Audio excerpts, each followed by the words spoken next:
projet, c'était une zone d'activité mixte, commerciale, tertiaire, services et du logement.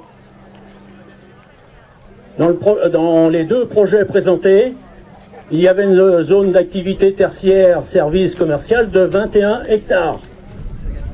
Et le reste, donc le long de la rocade, et le reste du côté des habitations, donc des logements. Mais qu'un opérateur privé avait acheté 34 hectares de terre. Et la délibération suivante, eh bien, on entérine le projet de Bennerman en proposant donc la modification du PLU d'Ivry-l'Évêque et la modification du PLU du Mans, puisque Benner est à cheval, la zone de Benner est à cheval sur les deux communes. Ici, nous sommes sur le Mans. Alors, pourquoi modifier? Eh bien, pour les impératifs du projet, il fallait faire disparaître dans le PLU d'Ivry-l'Évêque les logements. Et sur la commune du Mans, il y avait 4,5 hectares en zone naturelle protégée et il était nécessaire d'empiéter de 7000 m² sur cette zone naturelle protégée qui n'avait pas d'intérêt écologique majeur. Et c'est parti. Et janvier 2015, donc, enquête publique pour modifier les PLU. GP2I, est-ce que ça vous dit quelque chose? Je vous le redis.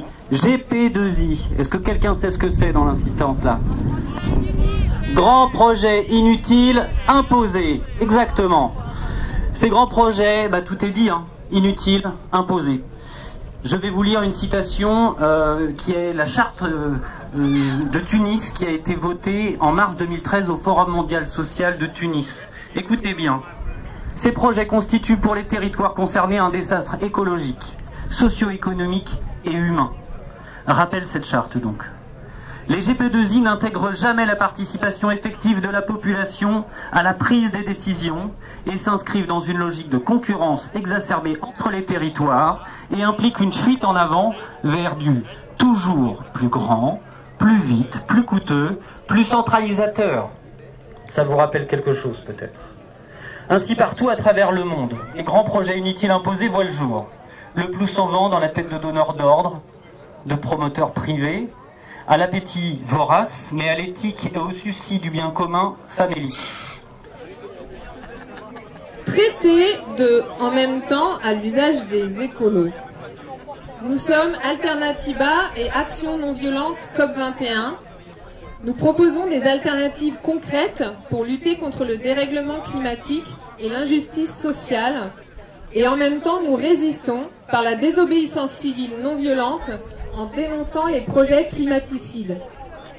Nous soutenons un projet alternatif pour ces terres à Benner et en même temps nous résistons contre le projet de zone commerciale Ikea Leclerc. C'est cohérent, non? Vous êtes d'accord? Oui!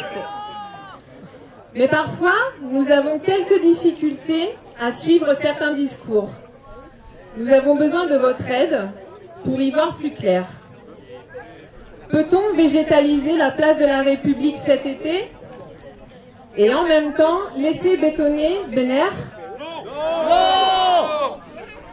Peut-on laisser construire la zone commerciale Benner et en même temps adopter un plan local d'urbanisme dont l'idée forte est la redensification et la préservation des espaces agricoles? Peut-on se fixer comme objectif d'augmenter la part de produits bio et locaux dans les établissements scolaires et en même temps ne pas soutenir l'installation de maraîchers à proximité de la métropole? Pour nous aider à y voir plus clair, nous avons fait venir le spécialiste du « en même temps ».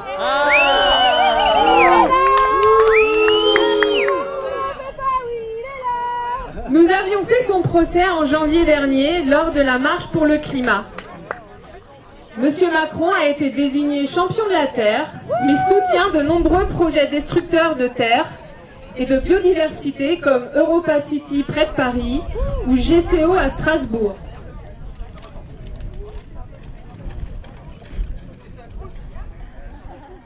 Monsieur Macron organise un G7 sur les inégalités, tout en aggravant les inégalités en France avec la suppression de l'ISF. Monsieur Macron donne des leçons de liberté et de droits de l'homme à la terre entière, mais mutile, réprime et criminalise ses contradicteurs. Monsieur Macron, mesdames et messieurs les élus de la République, vous êtes censés être au service de l'intérêt général. Celui-ci ne peut varier du jour au lendemain en fonction des circonstances et du lieu où l'on se trouve. La cohérence est primordiale s'agissant de l'écologie. La situation d'urgence climatique et d'extinction de la biodiversité oblige à des réponses radicales. Il faut faire des choix et notamment choisir son camp. On ne peut pas se déclarer écologiste et soutenir le projet de zone commerciale à Bénère. La croissance verte, sûre, n'est pas compatible avec l'écologie et l'urgence climatique. Nous appelons les élus de la métropole, du Mans et d'Ivry-l'Évêque à faire un choix. Il est vrai que le mauvais exemple vient d'en haut, du président de la République. Il faut choisir la vie et la biodiversité, ou la bétonisation et la consommation à outrance. Nourrir nos enfants avec de la nourriture et une atmosphère saine, ou faire venir de la nourriture du Brésil, du président destructeur de la forêt amazonienne. Tout est lié pour sauvegarder la vie sur Terre. Le local et le global, l'individuel et le collectif. Nous, Alternatiba et ANV COP21 Le Mans, avons choisi de lier, tels les pétales d'une fleur, le prendre soin de soi, des autres de la planète, la non-coopération au système, soutenir et mettre en œuvre des alternatives comme le maraîchage à Bénère, la résistance et la désobéissance comme aujourd'hui à Bénère. Et en même temps, qui le fera si ce n'est pas nous ?